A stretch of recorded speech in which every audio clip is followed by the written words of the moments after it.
Herkese selamlar. Aranızda beni tanımayanlar varsa ben İlyas Mutlu. 5 yıldır dünyayı geziyorum. Uzun zamandır herkes benim hayat hikayemi merak ediyordu. Ben de bu videoda sizlere hayat hikayemi anlatmaya karar verdim. Şu anda Bali'de bir pirinç tarlasındayım. O zaman çayınızı kahvenizi hazırlayın. 5 yılda neler yaşamışız ve bu 5 yılın öncesinde hayatım nasıldı? Hayatım nasıl değişti? Hepsine gelin birlikte bakalım. Her şeyi size tüm şeffaflığıyla anlatacağım. Hayatım nasıl değişti, neler oldu? Öncelikle ben Burdur'un Bucak ilçesinde doğdum. 50 bin nüfuslu bir yer. Annem ev hanımı, babam mermer işçisi. Yani orta segmentte bir aileyiz. Buradan onlara da kocaman sevgiler gönderiyorum. Ben bir evin bir çocuğuyum. Yani kardeşim yok. Normal ilkokul okudum. Liseyi yine aşçılık bölümü, üniversiteyi de aşçılık bölümü okudum. Benim bu seyahatten önceki bütün hayatım aşçılık üzerineydi. Yani seyahatten önce full yemek yapıyordum. Restoranda, yemek fabrikalarında, Antalya'da 5 yıldızlı otellerde. Hayatım hep aşçılıkla geçti. Yani profesyonel bir aşçıyım aslında. O zamanlar hayatımda bir kız vardı. 2 yıllık bir ilişkim olmuştu ve bu ilişki evliliğe doğru gidiyordu. Aileler falan tanışmıştı. Dediler ki askere gitsin gelsin. Ondan sonra evlilik işlerine başlayalım. Ben 2019 senesinde tecilimi bozdurup 6 aylık askerliğe yazıldım. Kayseri'de acemiliğimi yaptım, Afyon'da usta birliğini yapmıştım. Askerliğimde de hatta şansımdır, gezmeyi çok seviyoruz ya. Afyon Bölge Başkanlığı'ydı askerlik şubesinde. Askere gittiğimde de beni albay şoförü yaptılar. Afyon Bölge Başkanlığı'ydı ve Kütahya, Eskişehir, Uşak her yere albayı götürüyordum. O zaman bile gezmiştim yani. Askerden döndüğümde pandemi başladı. Koronavirüs Türkiye'ye girdi. Yani kız arkadaşımla devam ediyorduk ama ben döndükten sonra işte o meçhul işler, ne bileyim soğumalar, anlamalar, biliyorsunuz o işler arkadaşlar. O iş olmadı. Ben o zamanlar ona da söylüyordum, böyle seyahat etmeyi çok seviyorum. Birlikte dünyayı gezelim, ne bileyim karavan yapalım, bir şeyler yapalım. O daha çok böyle yerleşik hayat istiyordu. Yani kafalar o zaman uyuşmuyordu. Şimdi anlıyorum ki yani o zaman üzüldük, evet. Askerden döndükten bir hafta sonra ayrıldık. Bir de koronavirüs girdi Türkiye'ye. Hepimiz eve kapandık o zamanlar. Ama şimdi çok iyi anlıyorum ki iyi ki böyle bir şey olmuş. İyi ki kalbimi değil de mantığımızı dinlemişiz o zaman. Çünkü işte hayatımın değişikliği burada başlıyor arkadaşlar. Hayatınızı değiştirmek istiyorsanız kararlar vermeniz gerekiyor. Bir değişiklik yapmanız gerekiyor. Abi askerden gelmişim. Koronavirüs başlamış Türkiye'de. Her yer kapanmış. Oteller kapalı, restoranlar kapalı, iş bulamıyoruz. Evdeyim. Zaten askerden önce biraz çalışmadım. Askerde 6 ay çalışmamışım. Arabayı satmıştım. Onun parasını yedik o zamanlar. Arabam vardı. Sonra ne oldu işte? Ben dedim ki bu iş böyle olmayacak. Evde oturdum. Kendi kendime İşte gezginleri zaten çok izliyordum. Askerde bile izliyordum. Yırtık Pantolon Oğuzhan'ı, Değişik Yollarda'yı, Emre'yi, Yiğitcan'ı, kim varsa aklınıza gelecek herkesi deli gibi gezgin videosu izliyordum. Çünkü benim de geziye harcayacağım bir bütçem yoktu arkadaşlar. Yani benim de param yoktu. Dedim ki ama ben o kadar gezmek istiyorum ki cesaretim var. İzliyorum videoları. Ya diyorum ki bak çadırda kalıyorlar, onu yapıyorlar, bunu yapıyorlar. Bunlar yapıyorsa ben de yaparım bunu dedim. Ama nasıl başlayacağım, ne yapacağım derken bakıyorum bileklik satıyorlar. Bu arada 2017 yılında ben otobüs turuyla Avrupa'yı gezmiştim. 15 ülkeyi. Bunu söylemeyi unutmuşum. Aslında olay biraz da orada başladı. Otobüs turuyla Avrupa'yı gezip geldikten sonra dedim ki ben seyahat etmeliyim ve gezginleri izlemeye başladım. O zaman 2020'nin Haziran'ında koronavirüste Türkiye'de bir şehirler arası esneklik geldi. Benim de 150'lik bir motorum vardı. Zaten ilk YouTube videolarıma girdiğinizde bunları göreceksiniz. Ben evde kendim İşte Grundig marka bir bilgisayarım vardı benim. Yani o kadar kötü bir bilgisayardı ki. Yani edit yaparken bile o kadar donuyordu yani. Ve Xiaomi'de bir telefon almıştım. Onunla birlikte video çekimlerini denedim. Edit yapmayı denedim. Tabii bu süreçte hani ben arkadaşlarıma da böyle anlatıyordum da işte sizin de çevrenizde vardır. Ya olmaz, YouTube zor iş, işte online'dan para kazanılır mı? Aileye kalsa annem babam hani annem falan o zamanlar oğlum sigortalı bir iş bul. Sigortalı bir işte çalış. İşte sigortan olsun, geleceğin olsun. Şimdi böyle riskler aldığınız zaman ne olacağını bilmediğiniz için hayatta biliyorsunuz abi küçük yerde büyümüşüz. Herkesin gördüğü şey aynı. Sigortalı işe girmişler, çalışmışlar, evlenmişler, çocuk yapmışlar. Böyle devam etmiş. Yani bizim sülalede neredeyse yurt dışına çıkan kişi yok arkadaşlar. Ve 50 bin nüfuslu bir yerde büyümüşüm. Düşük bütçeli bir ailede büyümüşüm. Yani bir farkındalık yarattığınız zaman ben ustalarıma veya çevremdekilere de diyordum ya ben şöyle gezeceğim, böyle bunu yapacağım. Ya affedersin, street çalış, işine bak diyorlardı yani. Böyle tepki veriyorlardı. Şimdi bu hali görünce bilmiyorum ne diyorlardır. Neyse ondan sonra ben evde kendi kendime edit yapmayı, YouTube'a video yüklemeyi, YouTube ayarı yapmayı, bunları hep videoyu çeke çeke kendim deniyordum. Sonra motosikletime malzeme aldım abi. Gittim işte çadır aldım, tulum aldım, onu bunu aldım. Her şeyi yükledim motosikletime. Bucak'tan başladım, böyle Antalya'dan sahil kesiminden Adrasan'dır, ne bileyim işte Kalkan'dır, Fethiye'sidir, Ölüdeniz'idir, böyle İzmir'e kadar 15 gün boyunca motorla kamp yapa yapa gittim. Bu sürede de ne yaptım abi? Bileklik yapmayı öğrendim. Mesela Kelebekler Vadisi'nde falan ben bileklik satmıştım. Bu motosiklet turunda harcadığım bütün benzin masrafını mesela sadece orada kazanmıştım. Yani bunlar neydi? Bir denemeydi benim. Hani bir şeyi başarabiliyor muyum, yapabiliyor muyum? Tek başınasınız bir de. Sonra videoları falan, bu arada bu dediklerimin hepsini ilk videolarıma inerseniz YouTube'da göreceksiniz. Bu anlattıklarımın hiçbirinde yalan bulamazsınız. Neyse, hayat hikayem, onu bu şekilde burada anlatıyorum. Yani çok uzun zamandır istiyordum bunu anlatmayı. Bugün de böyle bir yer bulunca dedim ki bu videoyu çekeyim. Motosiklet turunu yaptım. Geldim ama ondan sonra dünya abi kıpkırmızı oldu. Yani çıkacak yer yok. Her yer koronavirüste. 2020'nin Haziran Temmuz'undan bahsediyorum bu arada. Sonra ben araştırıyorum nereye gitsem ne yapsam diye. Baktım abi Kosova'da euro kullanıyorlar. Bir Karadağ'da euro kullanıyorlar, bir de Kosova'da. Vizesiz Balkan ülkesi. Dedim ki ben buraya gidersem bileklik satarsam nasıl olur? Buradan selam olsun Furkan Aras. Aranızda belki tanıyorsunuzdur. Onun bir videosuna denk geldim. Kosova'da bileklik satıyor. Böyle bir günde 120 dolar falan, 120 euro falan yapıyor. 100 euro falan yapıyor bir günde bileklik satarak. Ya dedim ben 100'e falan gerek yok. Bir günde dedim 20-30 satsam dedim. 15'ini harcasam, 15'ini de birikim yapsam dedim. Sonra başka yeri gezerim. Böyle mantıkla düşündüm. Anneme diyorum, yani şimdi ben tek çocuğum, ailemi çok seviyorum. Onlar da beni çok seviyor. Onlardan gönülsüz bir iş yapmak istemem. Azıcık da böyle zorlaya zorlaya annemle babamın gönlünü yaptım. Dedim ki gideyim, deneyeyim. Eğer başaramazsam geleceğim, söz iş, sigortalı iş bulacağım, devam edeceğim, çalışacağım. Tamam dediler. 2020'nin Kasım ayında tek yön bilet aldım ve ben Kosova'ya gittim arkadaşlar. Pandemideyiz bu arada.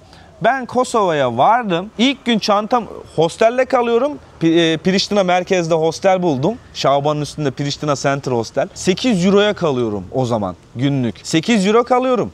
2 euro sigara alıyorum. 3-5 euro ne bileyim işte köftedir, bir şeydir, yemek falan. 15 euroya yakın bir giderim oluyor günde. Ben ilk gün daha şehri gezmeden çantamı bıraktım. Sokağa bileklik satmaya denemeye gittim. 4 euroluk satabildim. İkinci gün gittim. 7 euroluk satabildim. Sonra hafta sonu da sokağa çıkma yasağı getirdiler abi. 2 gün otele de tıkıldık mı? Benim cebimde Kosova'ya giderken 150 euro para vardı. Sadece 150 euro. Benim param zaten erimeye başladı. Hiç unutmuyorum. Pazar akşamı sokağa çıkma yasağı bitecek. Pazartesi sokağa çıkabileceğiz. Bu arada sokağa çıkabiliyoruz ama akşam 7'den sonra yine sokağa çıkma yasağı var. Ben dedim ki, arkadaşı da aradım. Eğer dedim yarın 20 euronun üstünde falan bir satış yapamazsam buradan da Üsküp'e geçerim. Bir de orayı görürüm. Oradan Türkiye'ye dönerim. Benim bu iş yalan olur. Dünya turu olayı. Yani bu senin ikinci kırılmandı. Bir evlilik, bir de o satamama durumu. Evet. İkinci kırılmam. İkinci kırılmada kırılmadı ama. Ne oldu? Ben uyandım. Pazartesi günü gittim. O gün yanlış olmasın ya 23 ya 25 euroluk satış yaptım. Ve o gün geriye döndüğümde Murat diye bir arkadaşım vardı. Hostelde gönüllü çalışıyordu o da. Kosova'da yaşıyordu. O bana dedi ki, ben böyle başka iş de bulabilir miyim diye bakıyorum. O bana dedi ki hostelde çalışmak ister misin? Nasıl dedim ben? Gönüllü dedi. Biz sana dedi konaklamanı veririz. Yeme içmeni de veririz. Sen günde 3-4 saat temizlik yaparsın. Bir günde tatilin olur haftada. Bu şekilde dedi. Sonra boş vaktinde de git bileklik sat. Abi düşündüm. Şimdi önce düşündüm, dedim ki böyle yaşarsak biraz mantıksız olabilir eğer satış yapamazsam. Sonra salı günü gittim. Abi ben yine 15-20 euroluk satış yaptım salı günü. Geldim. O da patronla konuşmuş. Kabul ettiler. Hatta Brezilyalı Kay diye bir arkadaşımız daha vardı. O da yine benim gibi gönüllü başladı. Abi benim işte bak kırılma noktası burada oldu. Ben hostelde gönüllü çalışmaya başladım. Kalkıyordum sabah 9'da. Öğlen 12-1'e kadar hosteli temizliyordum. Ondan sonra gidiyordum sokağa. Açıyordum bileklik tezgahımı böyle havlunun üzerine. Akşam 6'ya 6.30'a kadar bileklik satmaya çalışıyordum. Ondan sonra da geliyordum hostele, yemektir falan ve ben Kosova'ya gittim de hello ne var you 1 2 3 bu kadar böyle İngilizcem var arkadaşlar, yoktu yani. Orada hostelde gelenle gidenle konuşa tam 3 ay boyunca Kosova'da kaldım. Hayta yollarda, Hayta'yla da Kosova'da tanıştık. Gerçek, bana bir şehir anlat baba, Ali Sagil. Onlarla da Kosova'da tanıştık. 2 ay birlikte bileklik sattık Kosova'da. Yani benim kırılma noktam Kosova'ydı arkadaşlar. 3 ay Kosova'da bileklik satıp hostelde çalıştıktan sonra bana bir şehir anlat baba, Alisa ve Gerçek'le bir karar verdik. Dünya haritası kıpkırmızı, Brezilya ile Meksika açık, nereye gidelim? Tek başıma bak, üçüncü kırılma noktası burada geliyor. Tek başıma olsaydım belki o an cesaret edemezdim. Ama birisiyle gideceğimiz için dedim ki sen varsan ben varım. O da dedi ki sen varsan ben varım. Biz 30 Ocak gibi Kosova'dan ayrıldık 2021'de. İlk yılbaşımı da bir yurt dışında geçirmiştim Kosova'da. Türkiye'ye döndük. Sadece 7 gün kaldık. Biz Brezilya'yı seçtik. Ben Brezilya biletimi kredi kartımdan aldım. Cebimde sadece $250 para var ve 250 tane bileklik var yanımda. Biz 6 Şubat'ta Brezilya'ya gittik abi. Brezilya'ya indik. Bu bütün anlatacağım hepsi uzun videolarla YouTube'umda videoları var. Oradan bakabilirsiniz. Brezilya'ya ilk vardık. Hiçbir şey bilmiyoruz. Böyle yani ilk defa hayatımda bu kadar uzak bir kıtaya gitmişim. Koronavirüsün hat zamanları böyle mutasyonlar falan oluyor Brezilya'da. Türkiye'de millet evlere kapanıyor ama Brezilya'da böyle bir şey yok. Abi bir başladık. Ben Brezilya'da zaten 2. 3. gün benim para erimeye başladı. Bileklik satmaya çalışıyorum. İnsanlar dil bilmiyor. İngilizceyi ben o kadarcık öğrenmişim ama bir İngilizce geçmiyor. Ben Portekizce bilmiyorum. Kağıda Portekizce işte ben dünyayı geziyorum, bileklik satıyorum gibi böyle şeyler yazdım. Bilene İngilizce anlatmaya çalışıyorum. Bilmeyene Portekizce kağıda okutuyorum. İşte bileklik satmaya çalışıyorum. Sonra otostopla abi sahil kesimlerinden böyle Brezilya'yı şöyle ben bir turladım. Hatta en kuzeyde yırtık pantolonla buluştuk o zaman. Sağ olsun. Gerçekten Oğuzhan'a çok teşekkür ediyorum.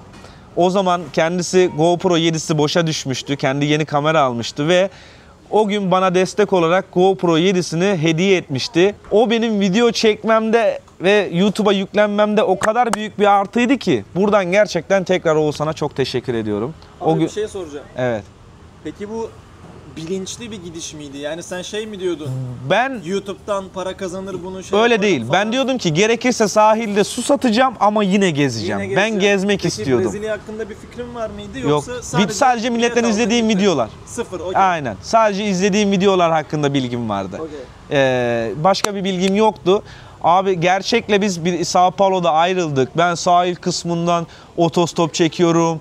İlk otostopumda adam beni aldı, villasına götürdü, ağırladı, 7 gün gezdirdi.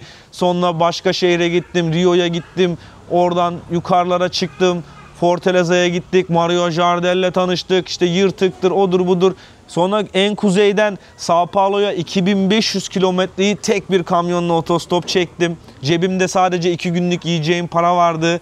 Sağ olsun ondan sonra Erengil'le tanıştım. Metin abigil favelada yaşayan. Onları ilk size tanıştıran benim. Oradan Eren'i yırtık pantolonla tanıştırdım. Sonra döndük. İşte o Metin abinin ilk videolarını çektik derken benim YouTube kanalım orada ivme aldı. Metin abigilin videolarından sonra.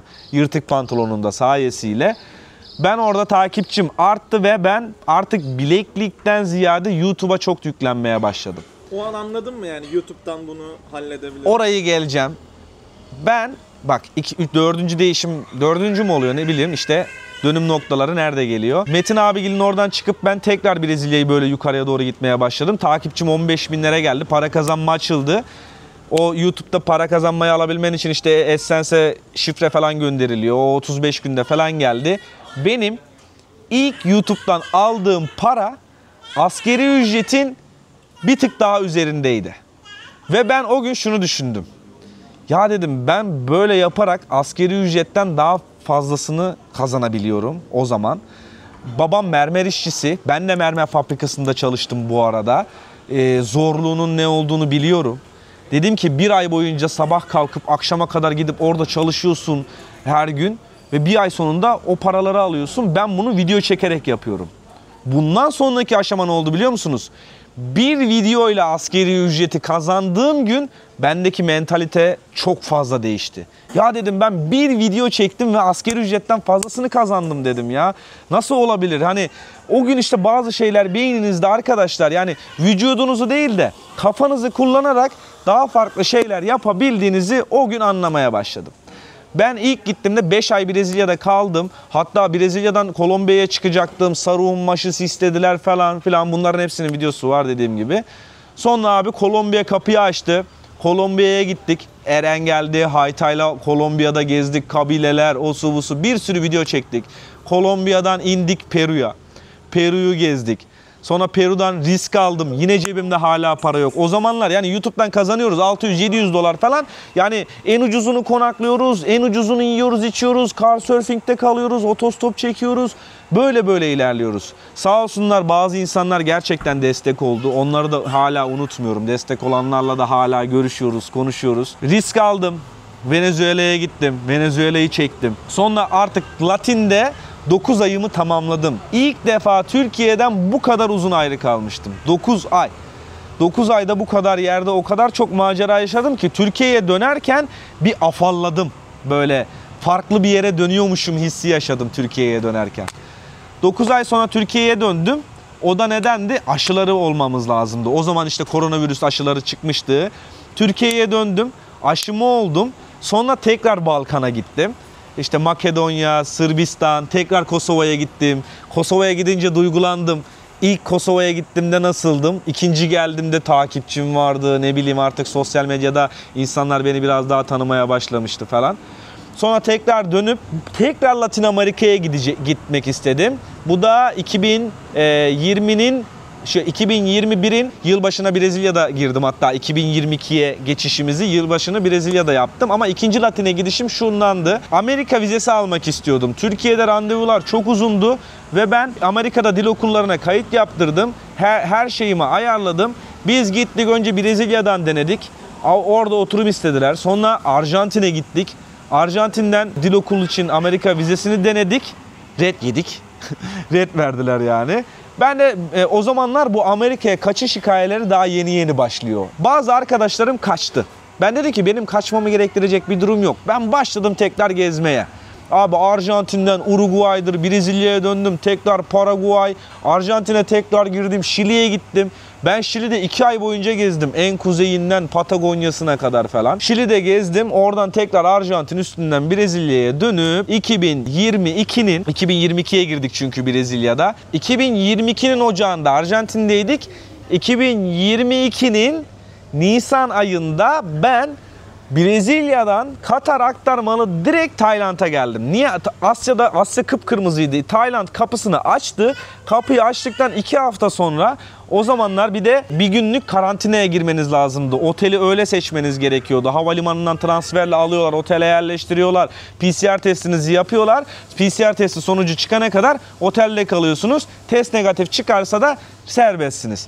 120 dolar para ödemiştim otele. Güzel bir oteldi bu arada. Abi ben 2022'nin işte ocağında vizeyi denedik, ret aldık. Ben devam ettim gezmeye. Nisan'ında da ilk kez Tayland'a geldim 2022'de. Abi kafasal durum nasıldı o zaman? Abi, yani ne düşünüyordun? Tayland hakkında, Asya hakkında ne biliyordun? Asya'yı çok seviyordum. Yani filmlerden izlediğimiz kadarıyla şeylerle Asya kültürüne aşıktım yani. O yapılar, şeyler, hani çok seviyordum. Onu görmek istiyordum. Zaten Bangkok'a bir indim. Abi böyle nasılım biliyor musunuz? Anam böyle içim kıpır kıpır ya o zaman böyle. Ya dedim ben nereye geldim? Abi insanlar, tuktuklar, Çin mahallesi, yapılar falan. Abi neyse, yine Haytay'la buluştuk zaten Bangkok'ta. O zaman Tayland'ı bir gezmeye başladım. Pattaya'ya bir indim. Abi dedim burası ne? Ne burası dedim. Pattaya'ya bir indik. Ama o zaman nasıl biliyor musunuz arkadaşlar? Tayland daha pandemiden yeni çıkmış. Millet bitik. O kadar ucuz ki şu anda mesela 30 dolar alınan oteli ben 8-10 dolara kalıyordum o zaman. Yani o kadar ucuz her şey. Ulaşımlar, o tuktukçular 300 baht çekiyor ya bazı şey şimdi. 100 baht da beni her yere götürüyorlardı. O kadar ucuzdu ilk geldiğimde. Şimdi Pattaya'ya şu an gidiyorsunuz, o Walking Street var ya arkadaşlar, her yer kiralık dükkandı o zaman orada. Yani acayip bir şeydi. O zaman kafayı kullanmadık, ne bileyim, hala gezmek istiyordum çünkü. Yani ticarete falan bakmadık o zaman. Abi ben Pattaya'ya girdik, Pattaya'yı geziyorum. Lan diyorum burası ne? Ama sürekli video üretiyoruz böyle. Sürekli video çekiyorum o zaman. Mantığım sürekli içerik üretmek. Sürekli içerik üretiyorum. İşte hemen Phuket'e gittim sonra. Phuket'i gezdim. Phuket'ten sonra hemen Malezya'ya geçtim.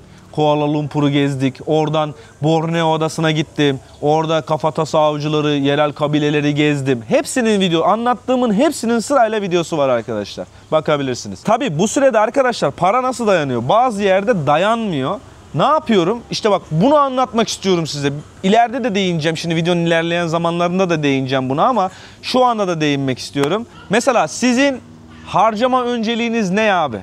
Şimdi mesela ben gezerken sizin günde harcadığınız kahveyi ben orada harcıyordum. 3 dolara konaklıyordum. 5 dolara konaklıyordum mesela o zamanlar. Daha TL'miz de o zaman değerliydi yani. Belki senede bir defa kıyafete para veriyordum. Anladınız mı? Pahalı parfüm almıyordum. Ayakkabıyı eskiyinceye kadar kullanıyordum. Yani seyahat istiyorsanız arkadaşlar, nasıl böyle geziyorsunuz diyorsunuz ya. İstiyorsanız önceliğinizin ne olduğuna karar verin. Benim önceliğim seyahat. Ben bütün paramı seyahate harcadım abi. Kredi kartlarınızı patlatıyorsunuz değil mi Türkiye'de? Bak çok acıyorum mesela benim yaşımdaki ya da benden küçük insanlara, şu an oraya kumara patlatıyorsunuz ya. O parayla o kadar çok ülke gezerdiniz ki abi. Ben mesela o paramı, ben de kredi kartımı patlattım. Açıkça anlatıyorum, bak bundan sonra size hayat hikayemden sonra bir video daha çekeceğim. Deneyimlerim ve yaşadığım olaylar, değişik tecrübeler gibisinden bir video daha çekmeyi planlıyorum. Arkadaşlar affedersiniz ama ben de batığım. Ben de kredi kartlarımı patlattım. Nasıl? Ama ben seyahat ederek. Bazı yerde çünkü sosyal medyadan kazandığım para yetmedi. Ama ben içerik üretmek istiyordum. Risk aldım. Dedim ki bunu üretirsem bunun kazancıyla karşılayabilirim.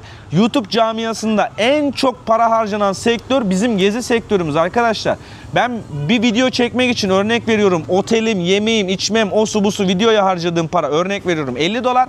Videoyu yayınlıyorsun. O 50 doları belki çıkaramıyorsun. Ne oldu? Eksiye gittin. Neyse Malezya'dır, odur budur, ben yine eksilere düştüm. Dedim ki başka bir şey yapmam lazım. Malezya'dan abi Türkiye'ye döndüm ben. Oradan Orta Asya'ya geçtim. Başladım Orta Asya turuna. Kırgızistan'a indim. Abi Kırgızistan'da gezdim böyle. İlk defa ata bindim. Kımız, at sütü, ovalar. Abi oradan Kazakistan'a geçtim. Kazakistan'dan Tacikistan'a uçtum. Ya dedim Tacikistan'dayım lan ben. Ne yapıyorum Tacikistan'da? Tacikistan'a gittim. Tacikistan'dan otostoplarla şeyle falan otostop çekmedim orada. Orada şey var, hep paylaşımlı arabalar var. Onlara biniyorsunuz.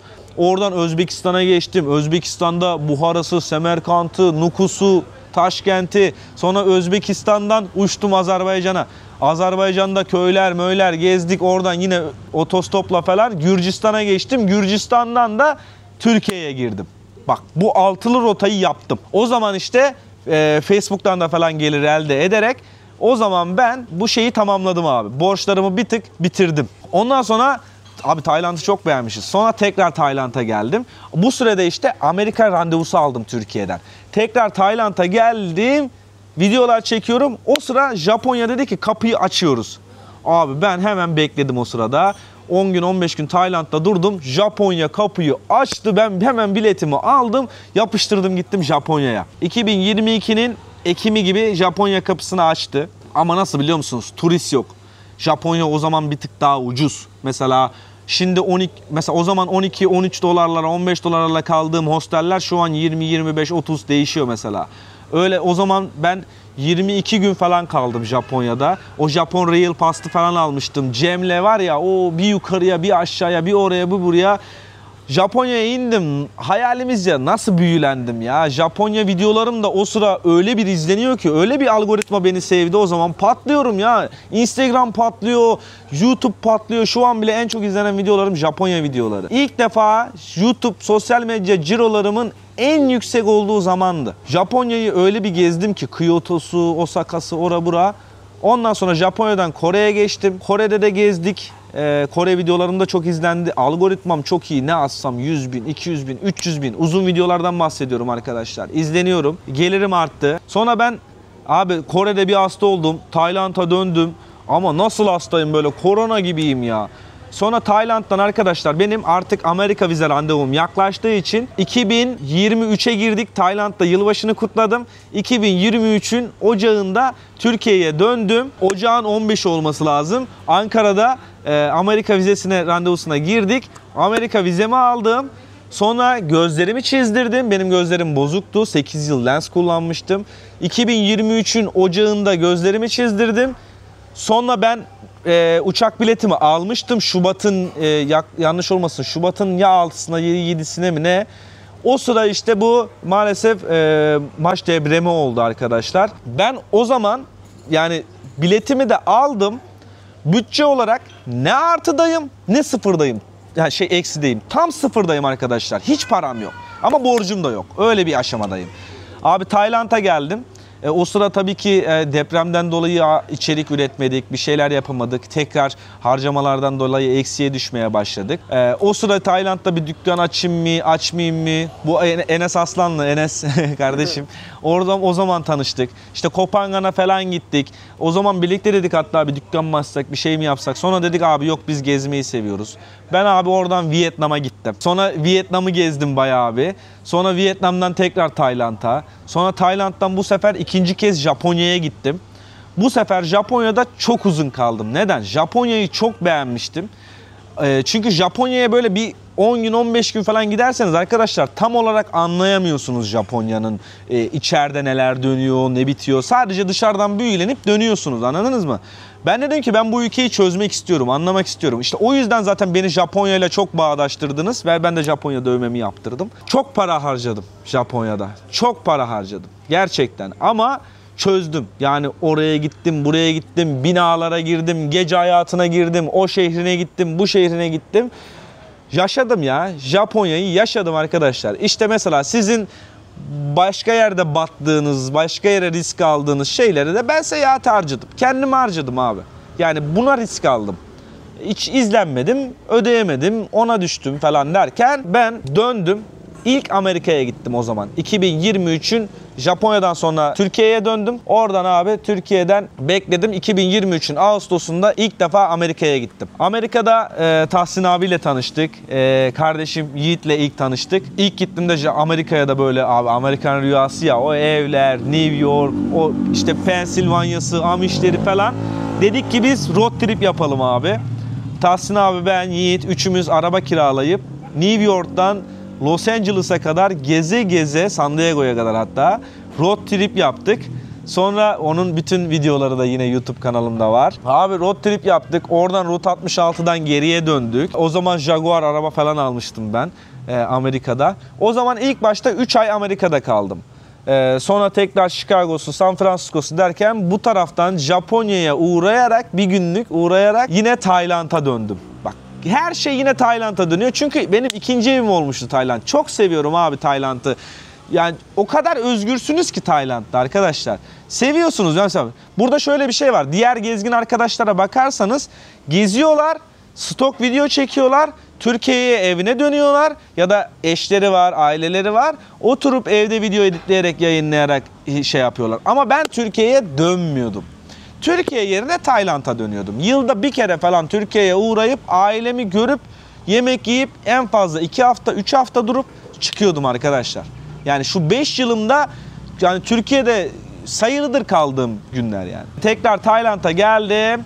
Baktım bu iş böyle olmayacak. O sıra işte devletimiz sağ olsun vergi borçları da geldi. Bu işler için de Türkiye'ye dönmek zorunda kaldım. Vergi borçlarımızı ödedik. Tekrardan bankaya %15'e bağladık. Ne zamandan bahsediyorum? 2023'ün sonlarında döndüm. 2024'te arkadaşlar Şubat'ında Süleyman'la, Solo Buradaydı'yla birlikte karar verdik. İndik abi Pakistan'a. Bir Pakistan'da gezdik. Oradan Peşaver'den Afganistan'a girdik abi. Mart ayında. Tam da oruçlar zamanıydı. Sonra Afganistan'ı gezdik. Oradan kara sınırından İran'ın içine girip İran'dan Türkiye'ye döndük. Tayland'da da bu arada bak 2023'ün Kasım'ında geldim Tayland'a Amerika'dan çıkıp. Kasım, Aralık, Ocağa kadar, Ocak'ta falan döndüm Türkiye'ye 2024'ün. İşte Şubat'ta falan durdum. Şubat, Mart gibi de Pakistan-Afganistan rotasını yaptık 2024'te. Sonra döndük oradan. Bayramı Türkiye'de geçirdim ve işte şu an Türkiye'den en uzun yurt dışında kaldığım süre başlayacak. 2024'ün Nisan'ın 18'inde ben Türkiye'den bir çıktım tek başıma. Nereye? Çok farklı bir rotaya. Belarus. Abi indim Belarus'a. Belarus'tan Moskova, oradan Petersburg, oradan Tataristan Kazan, Başkurdistan Ufa, oradan Irkutsk, Yakutistan'a gittim. Mayıs ayında Sibirya'ya. Yakutistan'dan indim Moğolistan'a. Arkadaşlar Moğolistan'da durdum bayağı. Moğolistan'dan da Kore aktarmalı Filipinler'e indim. Filipinler'de 1,5 ay gezdim. Ondan sonra da Filipin'den artık orada karar vermem lazımdı. Bütçem yani artık YouTube sosyal medya geliriyle geçinmeyi boş verin, artık eksilerimi tamamlayamıyordum arkadaşlar. Yani içerik üretiyordum ama o izlenme yeterli gelmiyordu. Yani o miktarı zaten ben harcıyordum ama borcumu ödeyecek bir parayı ekstra kazanamıyordum. Bu yüzden dedim ki ben bir Amerika'ya gideyim tekrardan. Sonra hiç Türkiye'ye uğramadan Tayland'a uğradım. Doğum günümü kutladık. Japonya'ya 5 gün uğradım, içerik çektim. Oradan Japonya'dan New York'a uçtum. Sonra Amerika'da abi işte sahilleri gezdik. Osu busu tekrardan Maryland'i, Virginia'sı, osu busu. Sonra dedik ki biz ne yapalım? Havalar soğuyacak Amerika'da. Ne zaman gittim biliyor musunuz? Temmuz'un 30'unda Amerika'daydım. 2024'ün. Biz abi Eylül'de, Ağustos'ta gezdik. Eylül'de ben Miami'ye yerleştim. Yiğit kardeşimle birlikte. Evrensel adam. Çok selam olsun buradan. Onunla birlikte Miami'ye yerleştik. Amerika'da bir şeyler yaptık. Öyle böyle bir 9 ay kaldım ya. Ağustos'ta sayarsak yani Temmuz sonundan. Şimdi Amerika'da nasıl 9 ay kaldım derseniz arkadaşlar onu ben anlattım ama burada tekrar anlatayım. Amerika'da 10 yıllık vizemiz var ya, her sene 6 ay kalabiliyoruz. 6 ay biterken arkadaşlar yasal olarak avukatla gidip başvurup bir 6 ay daha uzatabiliyorsunuz. Bunun 490 dolar civarı bir ücreti var. Avukata da bir 400 dolar falan vermeniz lazım. Aşağı yukarı 900 dolarlara falan uzatma başvurusu yapabiliyorsunuz. Buralardaki gibi bu uzatma başvurusunun cevabı hemen gelmiyor. Ama siz vizeniz bitmeden, vize süreniz bitmeden yani o 6 ay bitmeden başvurduğunuz zaman sizi sisteme işledikleri için siz o sonuç gelene kadar içeride kalabiliyorsunuz yasal olarak. Herhangi bir sıkıntı yok. Sonuç 3 ay sonra geldi, red geldi, onaylanmadı uzatmanız, sıkıntı yok, çıkabiliyorsunuz. Benimki mesela ben 3 ay daha fazla kaldım. Mayıs ayına kadar Amerika'da kaldım. Ondan sonra benim vize sonucum, ben Türkiye'ye döndükten sonra oldu. Uzatma sonucum onaylandı mesela. Ben çıktım o zaman o süreye gelene kadar. Yani böyle yasal olduğu için bir sıkıntı yaşamıyorsunuz. Yani toplam 13 ay sonra Nisan'da çıkmıştık bak Türkiye'den. Tam Mayıs'ta döndüm. 13 ay sonra Türkiye'ye döndüm 2025'in Mayıs'ında. Sonra artık hayatımda bazı kararlar almak istiyordum. Yani bir iş de yapmam lazım. Sosyal medya böyle yürümüyor diye. İşte size bir sonraki videoda bu sosyal medyanın psikolojik yönleri, bütçe yönleri, bunları da bahsetmek istiyorum arkadaşlar. Gerçekten bunları anlamanızı istiyorum. Kendi yaşadığım tecrübeler ve çevremdeki insanların, sosyal medya yapan kişilerin yine yaşadığı tecrübelere dayanarak sizlere tavsiyeler ve bazı şeyler anlatmak istiyorum. Onu da bir sonraki bölümde yapalım. Neyse işte 2025 yani bu yılımızda arkadaşlar Mayıs'ta döndüm. Kurban Bayramı'nı Türkiye'de geçirdim. Haziran'da tekrar Tayland'a geldim. Evet, Tayland'da ev tuttum. Planım Tayland'da bir iş yapmaktı arkadaşlar. Ama işte burada psikolojik etken giriyor abi, yerleşememe. Sonra gerçekten psikolojimin çok kötüleştiğini gördüm. Yani sosyal medya yapıyorsunuz, bir iş yapmanız lazım. Yine bütçem o kadar şey değil, sınırlı. Dedim ki ben ne istiyorum? Boşluğa düştüm. Sonra dedim ki abi benim gerçekten seyahat ederek bir şeyler yapmam lazım. İşte tekrardan burada başladım. Dedim ki rehber niteliğinde bu insanlara bilgilerimi aktarayım. Ama maalesef bizim ülkemizde bilgi para etmiyor arkadaşlar. Bunu gördüm. Ben bu kadar yılın tecrübesini, bilgisini satmaya kalktığım zaman insanlar o paraya mı döktün derler. Ben o kadar yardımcı olmaya çalışıyorum ama bunlar hiçbirinin kimsenin gözünün önüne gelmiyor. Her şeyi bedava almak istiyoruz. Maalesef bizim ülkemizde böyle. Bir projelerim var. Bak size mesela şimdi ne oldu işte Haziran'da Tayland'a geldim. 2 ay böyle durdum. Sonra Phuket'e gittim. Sizlere Phuket serisi hazırladım. Şimdi Bali'ye geldim. Şu anda da Bali serisi hazırlıyorum sizlere. Bir hafta sonra falan da yeni bir ülkeye gideceğim. Çok güzel. Orada da hayatımda yine bir tecrübe yaşayacağım orada da. Bir ülkeye gidip 10 günde 15 video çekip Türkiye'ye geri dönüp bunları stoklayıp evde oturup paylaşarak sosyal medyadan gelir etme. Bak bu gelir elde etme için çok güzel bir format arkadaşlar. Neden? Çünkü giderinizi ona göre ayarlıyorsunuz.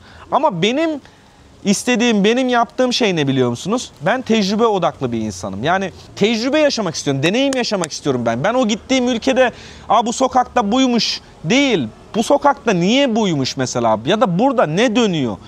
Bunları deneyimlemek istiyorum. Bunlar bana ne kattı biliyor musunuz? Ben şu anda başka bir ülkeye gittim de şöyle ilk gün ya da ikinci gün bir şeyleri göz gezdirdim de arkadaşlar ne dönüyor, ne oluyor, ne bitiyor artık anlamaya başladım. Bu da ne oluyor işte? O yaşadığım tecrübeler, o girip çıkmadığım delikler kalmadı. Yani izlediğinizde beni zaten videolarda ayıran özellikler ne arkadaşlar? İnsanlar beni niye sevdi? Ben farklıydım. Yani bunu ben kendimi övmek için ya da şey demiyorum. Zaten tanıştığım ya da beni gördüğüm insanların hepsi aynı şeyi söylüyor. İlyas sen farklısın. Yani hem benim doğal oluşum hem samimiyetim hem de böyle içerikler üretmem arkadaşlar beni farklı kıldı. Zaten ben de farklı olmak istiyorum. Ben deneyim yaşamak istiyorum ya arkadaşlar. Deneyimleri aktarmak istiyorum mesela sizlere. O yüzden böyle içerikler üretiyorum. Ve gerçekten bunun da tabii ki Türkiye'ye dönmediğin için, buralarda harcama yaptığın için maliyetleri maalesef kötü. Hele sponsor bulamıyorsanız var ya tamamsınız arkadaşlar. İşte dediğim gibi bunu bir sonraki videoda anlatacağım sizlere. Sosyal medyanın arka yüzlerini, ne deneyimler yaşıyoruz, şu anki bütçe ne, battık mı, ne oldu? Bunlara da bir sonraki videolarda değineceğiz. İşte şu anda Bali'deyim. Yani bakın hayat hikayemden başladık. Bucak'tan, Burdur'dan. Tek çocuğum. Yaşım da 29 oldum arkadaşlar. 30'a gidiyorum şu anda. Onu da buradan aktarayım. Yengeç burcuyum. Temmuz doğumluyum. Yani beni merak edenler vardı. Nasıl başladı bu hikayeler, ne oldu diye. Böyle başladı arkadaşlar. Yani olmazdan yarattık. Yani arkada gerçekten çok eski videolarıma bakıyorum, izliyorum. Ya diyorum ne yaşamışız biz diyorum ya. Mesela geldim bak burada Hayta kardeşimle falan bazen onu konuşuyoruz. Ya diyoruz biz Kolombiya'da, Brezilya'da, orada burada neler yaptık, neler yaşadık. Yani iyi ki de yaşamışım diyorum. Niye biliyor musunuz? Bak bunları gördüm ya arkadaşlar. Düşmezsiniz ya. Düşmezsiniz. Düşünce ne olacak? Zaten ben oradaydım. Zaten ben oradaydım yani. Ulan en dipteydik lan. Sırt çantası kaplumbağa gibi sokakta yatıyorduk. Terminalde yatıyorduk. Düşsen nereye düşeceksin yani? Anladınız mı? Yani bunu yaşayarak gelmek, görmek çok iyi oldu. Çünkü başka yerlerde Avrupalılar geziyor diyoruz ya arkadaşlar yani bakmayın onlarda da çoğu kişi yaşamıyor yani böyle şeyleri. Onlar ne yapıyor? Onlarda da gidiyor çalışıyor 6 ay biriktiriyor hop 6 ay geziyor mesela. Tabii onlarda da var mı bizim gibi hippiler bizim gibi takılan bütçesi olan? Evet var tabii ki.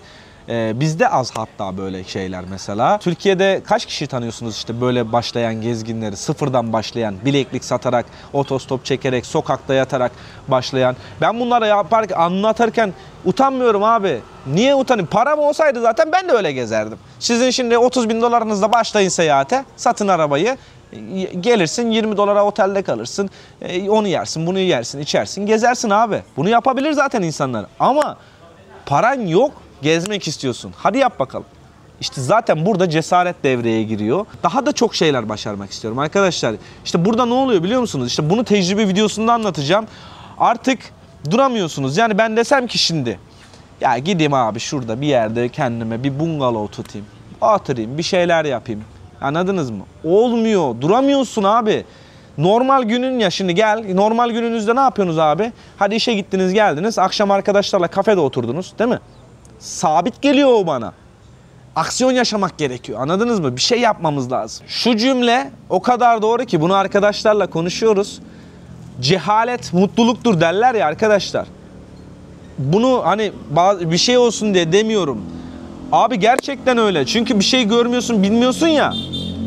Normal hayatını yaşıyorsun, mutlusun. Ama çok bir şey gördükten sonra artık normal şeyler, yani normalin üstü şeyler bile seni tatmin etmemeye başlıyor. Daha fazla adrenalin aramaya başlıyorsun böyle.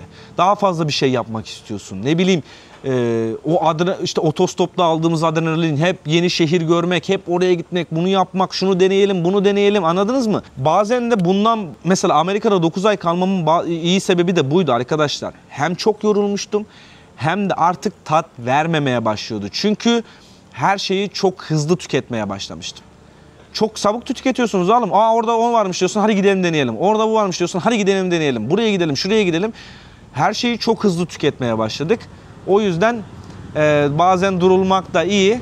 Ama şimdi tekrardan yoldayız. Farklı şeyler yapacağım arkadaşlar. Farklı şeylerle yine karşınızda olacağız. Bu arada yani yoran konulardan birisi bütün bu süreçte arkadaşlar. Bütün bu süreçte kimseyle çalışmadım. Videomu kendim çektim. Editimi kendim yaptım. YouTube'umu, Facebook'umu, Instagram'ımı, TikTok'umu, paylaşımları, tasarımı, onu bunu her şeyi kendim yaptım. Kimseden yardım almadım. Sadece bir ara geçen Amerika'dayken bir 30-40 video kadar YouTube videolarımın içerisinden bir arkadaş benim için short videolar çıkardı. Sadece o. Geri bütün her şeyi kendim yaptım ve kendim öğrendim. Maalesef şu an editçiye ona verecek bütçem yok çünkü karşılamıyor mesela. Anladınız mı arkadaşlar? Karşılamıyor. Yine kendim elimden geldiğince yetiştirmeye çalışıyorum. Yoruluyorum. Ama olacak. Her zaman motivasyonumu yüksek tutuyorum. Her zaman pozitif bakıyorum. Böyle de olacağım. İnşallah güzel yerlere tekrar geleceğiz. Buraya kadar beni destekleyen herkese çok teşekkür ediyorum. Sizlere çok teşekkür ediyorum. Bu işte en önemli şey ne biliyor musun? Köstek yorumları, kötü yorumları gram umursamayacaksınız. Belki buraya da gelecek kötü yorum. Yıllardır saçıma yorum yaptılar, sakalıma yorum yaptılar, kıyafetime yorum yaptılar, konuşmama yorum yaptılar, İngilizceme yorum yaptılar. Yapsınlar. Yapıyorlar. Yapıyorlar çünkü arkadaşlar. Ama takılmayacaksın, fokus olacaksın, yoluna bakacaksın. Dediğim gibi bunları da deneyim videosunda sizlere aktarmak istiyorum. Evet, benim hayat hikayem bu. Bir sonraki deneyim videosunda da farklı şeyler aktaracağım size. Kendinize iyi bakın. Bali serisinde de yine görüşürüz. Phuket serisini de izleyin. Çok değerli bilgiler verdim sizlere. Altın değerinde. Kendinize iyi bakın. Bu videoyu da beğenip yorum yaparsanız sevinirim. Hoşça kalın. Bali'den sevgiler, selamlar.